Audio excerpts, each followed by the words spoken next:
दर्शकगण, श्रोतागण, भाई और बहनों, मातृशक्ति को नमन। खास, विशेष, मनमोहक, चित्त समाधि देने वाला, चित्त को प्रसन्न करने वाला, रोम रोम को पुलकित करने वाला, हमारा जीवन कैसे अच्छा बने, हम कैसे अच्छे इंसान बने और इस मानव जीवन का कैसे सदुपयोग करें और हमारी भारतीय संस्कृति के जो मूल्य गिर गए हैं उनकी किस तरीके से हम पुनर्स्थापना करें, इन सब बातों को बताने वाला महान कार्यक्रम में आपका हार्दिक स्वागत है, अभिनंदन है, सत्कार है। कार्यक्रम में हम प्रतिदिन नए विषयों के साथ में प्रवेश होते हैं।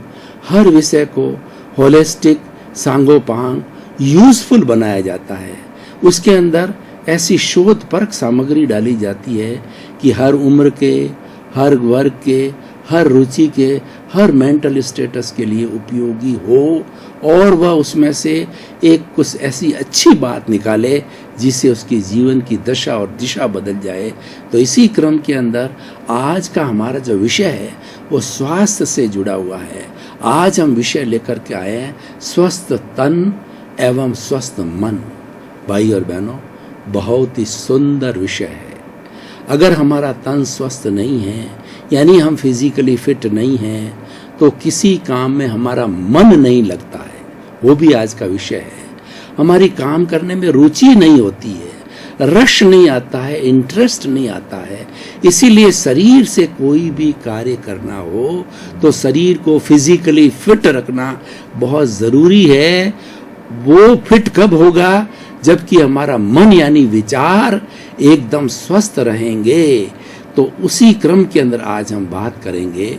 वर्ल्ड हेल्थ ऑर्गेनाइजेशन ने स्वास्थ्य की डेफिनेशन दी है कि स्वस्थ व्यक्ति वह है जो 5 तरह की हेल्थ मेंटेन करता है।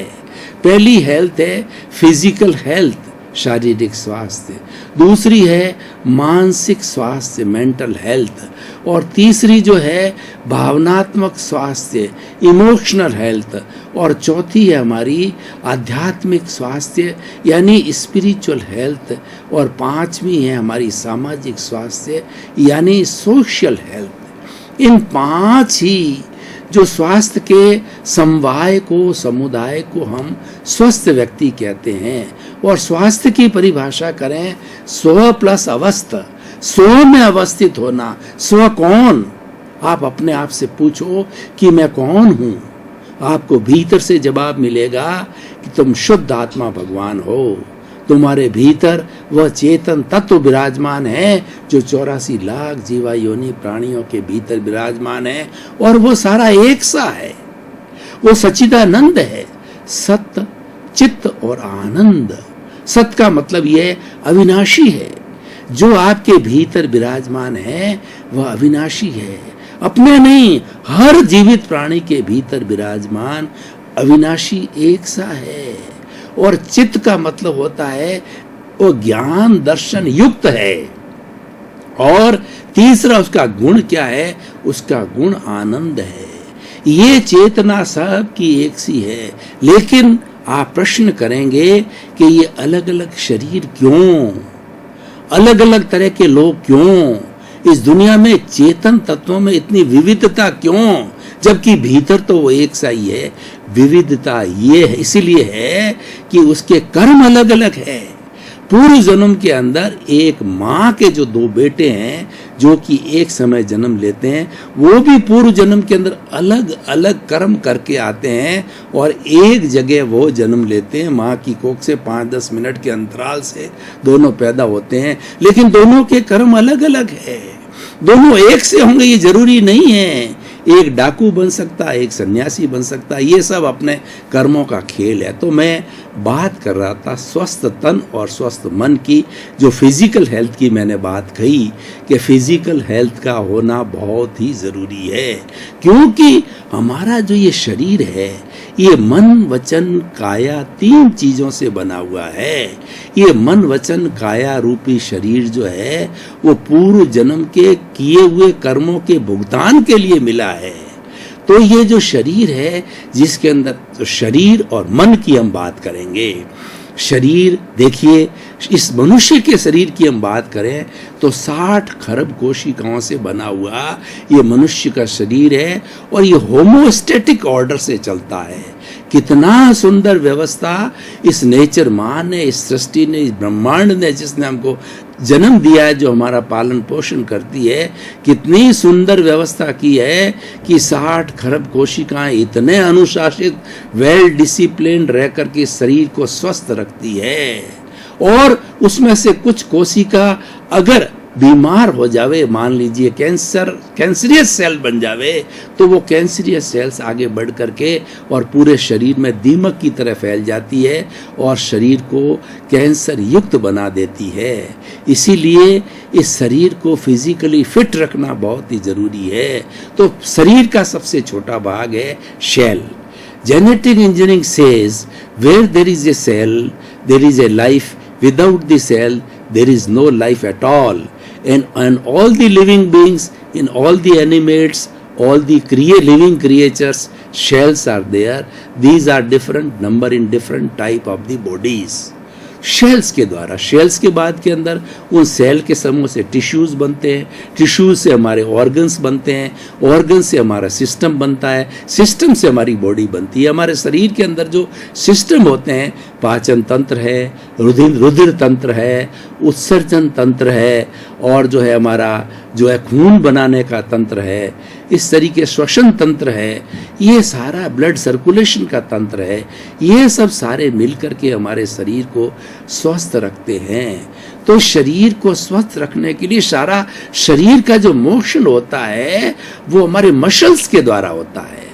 हाथ पैर हिलते हैं, गर्दन हिलती है, शरीर हिलता है, हम परिश्रम करते हैं, हम खड़े होते हैं, हम बैठते हैं, हम मुड़ते हैं, ये सारा मसल्स के द्वारा होते हैं। तो हमारे मसल्स जो है ना वो बहुत नरम होने चाहिए, वो इलास्टिक होने चाहिए, एक आराम से मुड़ जावे, उसमें अकड़न नहीं हो। और ज्यों ज्यों उम्र आती है, जो मसल्स के अंदर तनाव आ जाता है, अकड़न आती है, जकड़न आ जाती है, उससे टेंशन होता है, उससे स्ट्रेस होती है, उससे स्ट्रेन होती है। इसलिए शरीर को, फिजिकल हेल्थ को बनाए रखने के लिए हमारे मसल्स को रखना बहुत ही जरूरी है। मसल्स को सही रखने के लिए हमें आसन करना चाहिए। आसन का अर्थ है कि ऐसा सुविधाजनक पोस्चर जिसमें हम आराम से बैठ जावें, और हमारे जितने पक्षी हैं जिन पोस्चर के अंदर बैठते हैं उनको आसन, हमने आसन की परिभाषा दी, मयूरासन, सर्पासन, धनुरासन, और दूसरा जो है वो मछली का आसन, और उसके बाद के अंदर जो है हमारा कई तरह के वो भुजंगासन, कई तरह के जो है वो आसन बने हुए हैं। उस आसन का अर्थ ये है कि हमारे मसल्स जो है वो नरम बन जाते हैं, डक्टाइल हो जाते हैं, और वो लचीले हो जाते हैं, उसमें इलास्टिसिटी आ जाती है। इसीलिए देखिए एक छोटा बच्चा होता है, उसका शरीर कितना कोमल होता है, उसके हाथों को, पैरों को जहाँ चाहे प्लास्टिक की तरह मुड़ जाते हैं, लेकिन बुजुर्ग के नहीं मुड़ते, क्योंकि बुजुर्ग की जो हड्डियां हैं वह पोरस हो जाती है, वो मुलायम हो जाती है, और मसल्स जो है कठोर हो जाते हैं उम्र के साथ साथ में। तो मसल्स के लिए में आसन करना चाहिए। और दूसरा ये है कि हमें शरीर में हल्कापन महसूस करने के लिए कायोत्सर्ग करना चाहिए। कायोत्सर्ग का अर्थ होता है कि शरीर में रह के शरीर की स्थिति का भान न होना। उसके लिए कायोत्सर्ग को मैं थोड़ा एक संक्षेप मॉडल रूप में कराना चाहूँगा।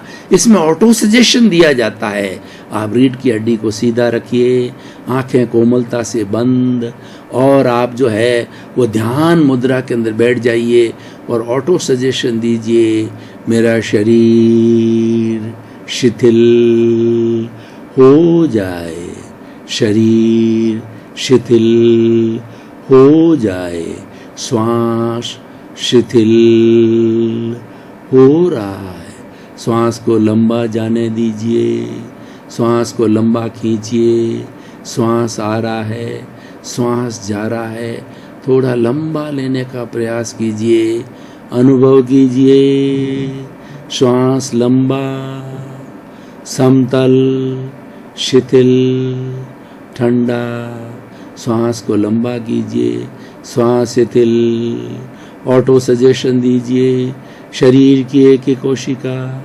शिथिल हो रही है। कोई अकड़न नहीं, कोई जकड़न नहीं, कोई तनाव नहीं, कोई स्ट्रेस नहीं, कोई स्ट्रेन नहीं। अनुभव कीजिए पूरा शरीर रुई की भांति शिथिल हो गया है। शिथिल शिथिल शिथिल। अनुभव कीजिए मैं अपने स्थान से 1 फुट ऊंचा उठ रहा हूं। शरीर रुई की भांति हल्का हो गया। यानी शरीर में हल्केपन की अनुभव कीजिए। जब शरीर में हल्केपन की अनुभूति होगी तो हम आराम से घूम सकते हैं, बैठ सकते हैं, दौड़ सकते हैं, कोई भी काम कर सकते हैं। हमको किसी भी तरह की जो है मायूसी नहीं आएगी, डिप्रेशन नहीं आएगा, और किसी तरह की अकड़न जकड़न शरीर में दर्द नहीं होगा, और काम करने में रुचि लगेगी। ये सारा फिजिकल हेल्थ की बात है। फिजिकल हेल्थ को अच्छा बनाने के लिए हमारे मन का बहुत बड़ा रोल है। मन किसे कहते हैं? मनन करने वाली शक्ति को मन कहते हैं। जिससे चिंतन किया जाता है वो मन कहलाता है। इसको अंग्रेजी में माइंड कहते हैं। और मन के 3 काम हैं। मन का पहला काम ये है कि हमारी 5 इंद्रियां हैं, स्पर्शन रसन घ्राण चक्षु श्रोत्राणि इंद्रियाणि। ये 5 इंद्रियां बाह्य जगत के अंदर उनके जो विषय है, आंख का विषय देखना, कान का विषय सुनना, चमड़ी का विषय स्पर्श करना, जीभ का विषय स्वाद लेना, और उसके बाद नाक का विषय जो सुगंध दुर्गंध लेना। ये जैसे जैसे विषय लेकर के वो लाती है इंद्रियां, वो सारी मन को दे देती है। मन एक मैनेजर का काम करता है। मन इंद्रियों के द्वारा प्राप्त इन विषयों को बाहरी जगत के विषयों पर योजना बनाता है, और वह भी स्वतंत्र नहीं है। मन जो है अपनी योजना बना करके वो इनको बुद्धि को दे देता है। बुद्धि एक जज का काम करती है, निर्णय लेती है। ये बुद्धि का कार्य है। और मन का काम है योजना बना के बुद्धि को सुपुर्द करना। तीसरा जो मन का काम है कि हम कभी भविष्य भूतकाल की स्मृति के अंदर चले जाते हैं कि मैं 10 साल का था, वहाँ रहता था, ये पढ़ता था, मेरे ये स्कूल के टीचर थे, और वर्तमान में मैं बोल रहा हूँ। वर्तमान का सारा कार्य जो है हमारे चिंतन से होता है, मनन से होता है, निध्यासन से होता है, विचारों के द्वारा होता है। और हम अगर भविष्य में चले जाएं कि मुझे बड़े होने पर ये कार्य करना है, मुझे ये कीर्तिमान बनाना है, मुझे ऐसा बनना है, मुझे वैसा बनना है, भविष्य की कल्पना भी मन करता है। यह भी एक मन का कार्य है। तो कहने का अर्थ यह है कि मन का स्वस्थ रहना बहुत जरूरी है। मन अस्वस्थ कब होता है? जब हम विचारधारा हमारी नेगेटिव हो जाती है। अगर हमारे शरीर के अंदर थोड़ा बहुत दर्द हो गया और मन उसको पोषण देता है कि मैं तो कमजोर हो गया, मैं तो बूढ़ा हो गया, मेरे से तो उठा ही नहीं जाता है, मेरे से तो चला ही नहीं जाता है, कोई यहाँ ला करके भोजन खिला दे, कोई यहाँ ला करके पानी पिला दे। ऐसे जो नेगेटिव थॉट्स है वो थॉट्स से हमारा शरीर भी कमजोर हो जाता है। इसीलिए कहा जाता है कि तन को जो है मन का अनुगामी होना चाहिए। मनोबल, आत्मबल, शरीर बल, हमारे 10 तरह के बल होते हैं। 5 इंद्रियों के बल होते हैं। मनोबल होता है, वचन बल होता है, काया बल होता है, स्वाचोवास होता है, और हमारा प्राण बल होता है, जिससे हमारा आयुष्य टिका हुआ होता है, जिससे हमारा जीवन टिका होता है। वो प्राण बल होता है, वो 10वां बल होता है। अगर 9 बल चले जाएं और 10वां प्राण बल जिंदा है, व्यक्ति जिंदा रहता है। कई बार ये देखा गया कि सरहद के अंदर, लेह जैसा जम्मू कश्मीर के अंदर सर्दियों के दिन के अंदर भयंकर जहाँ बर्फ होती, उन शिलाओं के नीचे कोई भी सैनिक आ जाता है और उसका प्राण जो बल है वह जिंदा है, तो वह 5-5, 6-6 महीने तक जिंदा रह सकता है। 9 बल चले जाने के बाद भी व्यक्ति जिंदा रहता है। कोमा में चला गया व्यक्ति कई साल तक जिंदा रह जाता है, क्योंकि उसका प्राण बल खड़ा है। तो ये हमारे बल होते हैं। मनोबल, मनोबल की हम बात कर रहे हैं। मन को आप इतना सशक्त बनाओ, मन को कभी भी आप कमजोर मत बनाओ। इसीलिए कहा गया है कि जो मनोबल इतना मजबूत होता है जिसका कि उसकी संकल्प शक्ति भी मजबूत हो जाती है।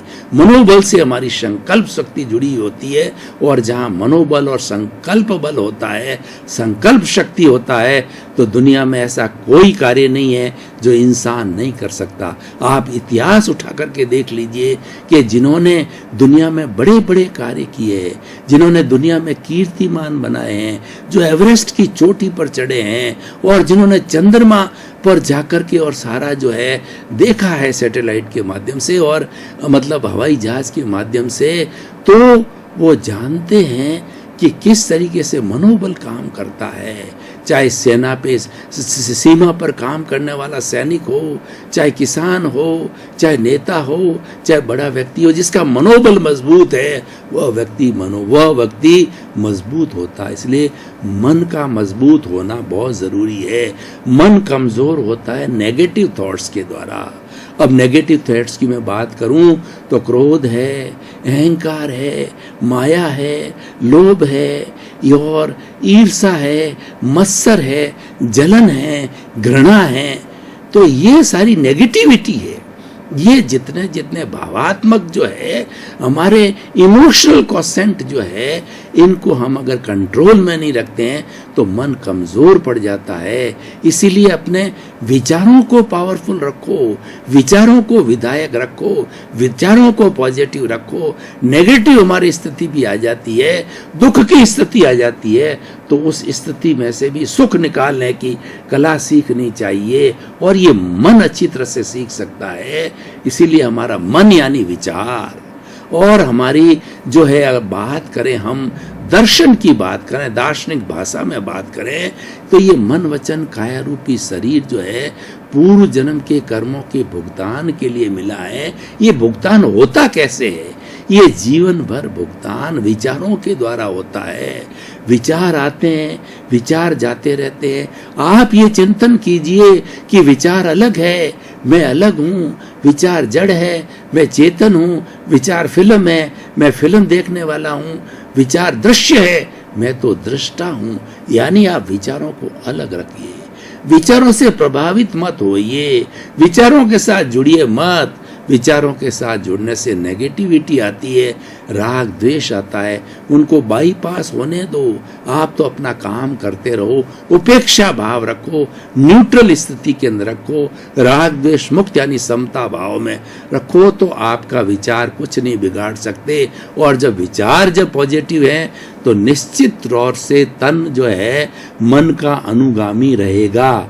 इसीलिए तन को मन का अनुगामी बनाने के लिए पॉजिटिव थॉट्स का होना बहुत ज़रूरी है। इसीलिए मैं मेरे स्टूडेंट्स को क्लास लेने के पूर्व 3 बातें वो है उनको शक्तिवर्धक बातें टॉनिक रूप में देता हूँ। थिंक पॉजिटिव, डू पॉजिटिव और बी पॉजिटिव। अगर आप पॉजिटिव सोचेंगे तो आप निश्चित रूप से पॉजिटिव बनते जाएंगे और पॉजिटिव करते जाएंगे और पॉजिटिव बनते जाएंगे, पॉजिटिव करते जाएंगे, तो आप निश्चित रूप से एक अच्छे इंसान बन सकते हैं। इसीलिए हमारे शरीर में जो इम्पोर्टेंट है वो मन है, और मन के लिए कहा गया है मन लोभी मन लालची मन चंचल मन चोर, मन के मते न चालिए पलक पलक मन और। यानी हमारा मन है, इसको लोभी कहा गया है, लालची कहा गया, यानी ये नेगेटिव थॉट्स हैं। जब कभी भी नेगेटिव थॉट्स आवे उसकी उपेक्षा कीजिए। हमें विचारों के साथ जुड़ना नहीं है, मन का काम विचार करना। मन 24 आवर्स विचार करता है, रात के अंदर हमारा शरीर सो जाता है लेकिन सपने में भी मन फंक्शन करता रहता है। 24 आवर्स में किसी क्षण मन यानी विचार रुकते नहीं हैं। तो इसीलिए कहा गया है जब तक सांसा तब तक आशा। सांस का अर्थ होता है हमारा विचार का चलना, तभी सांस चलती है। इसीलिए विचार चलते रहते हैं, विचारों के साथ जुड़िए मत। विचारों को पॉजिटिव रखिए। विचारों में नेगेटिविटी आ भी जाती है तो आने मत दीजिए, पुरुषार्थ करने दीजिए। तो इस तरीके से जो हमारा आज विषय है, स्वस्थ तन और स्वस्थ मन।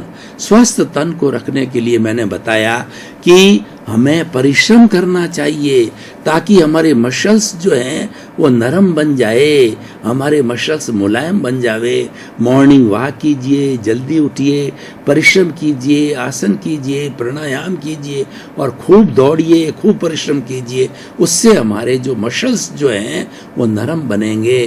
कायोत्सर्ग करिए और श्वास प्रेक्षा करिए, उससे हमारा तन जो है वो मजबूत रहेगा, स्वस्थ रहेगा। और विचारों को जो पॉजिटिव बनाइए तो हमारा मन स्वस्थ रहेगा, और तन और मन स्वस्थ हैं तो हम अपने आप स्वस्थ हो जाएंगे, क्योंकि ये प्राथमिक सीढ़ियां हैं।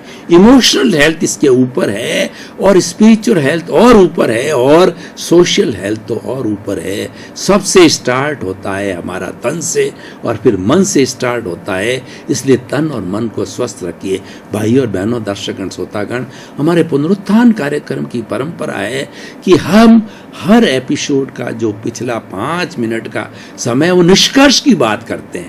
हम उस एपिसोड की जो समीक्षा करते हैं, उसकी मेरिट्स डीमेरिट्स पे बात करते हैं, उसके प्लस और माइनस पर बात करते हैं, निष्कर्ष निकालते हैं कि ये जो स्वस्थ तन और स्वस्थ मन का जो हमने विषय लिया है, क्या ये विषय व्यक्ति के लिए उपयोगी है, क्या ये विषय समाज के लिए उपयोगी है, क्या ये विषय जो है एक अच्छा स्वस्थ समाज बना सकता है, देश बना सकता है, विश्व बना सकता है। तो मैं कहना चाहूँगा कि स्वस्थ तन और स्वस्थ मन, अगर मान लो ये थ्योरी को हम मान करके चलें, मान के नहीं इसको एक्शन में लाएं, तो व्यक्ति निश्चित तौर से स्वस्थ होगा।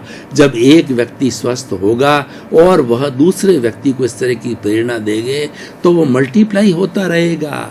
अच्छाई भी मल्टीप्लाई होती है, बुराई भी मल्टीप्लाई होती है।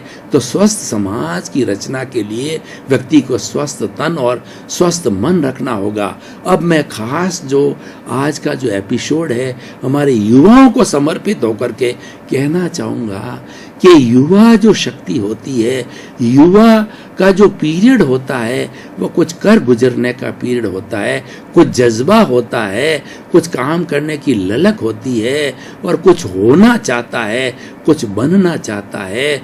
तो उसको खास तौर से स्वस्थ तन और स्वस्थ मन पर बहुत ध्यान देना चाहिए, और उसके लिए खूब परिश्रम और जो मैंने बातें बताई उनको करना चाहिए। पर आज के सिनेरियो को देखें, आज का हमारा सिनेरियो उल्टा हो रहा है।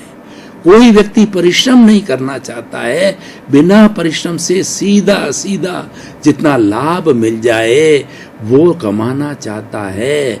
दर्शकगण, श्रोतागण, भाई और बहनों, आपका बहुत बहुत धन्यवाद। कार्यक्रम हर विषय की काट छांट करता है, चीरा फाड़ करता है, पॉजिटिव नेगेटिव उसको मल्टी डायमेंशनल तरीके से जांचा जाता है, परखा जाता है, तभी जाकर के यह पूरा एक एपिसोड हर आयु, हर इंटरेस्ट, हर इच्छा और हर मेंटल स्टेटस व्यक्ति के लिए वो एक अच्छा प्रिय एपिसोड बन जाता है। कार्यक्रम के साथ जुड़े रहिए, और आप जुड़े रह रहे हैं। कार्यक्रम आज सफलता की ओर है। कार्यक्रम की आत्मा हो, आप स्वयं देखिए, दूसरों को पुनरुत्थान कार्यक्रम देखने के लिए प्रेरित करते रहिए। इसी क्रम में आपका जीवन आनंदमय हो, मंगलमय हो, सुखमय हो, शांतिमय और खूब शताई होकर के आप समाज की सेवा करें, उपकार करें, अपने जीवन को धन्य बनावें। आपके प्रति मंगल भाव।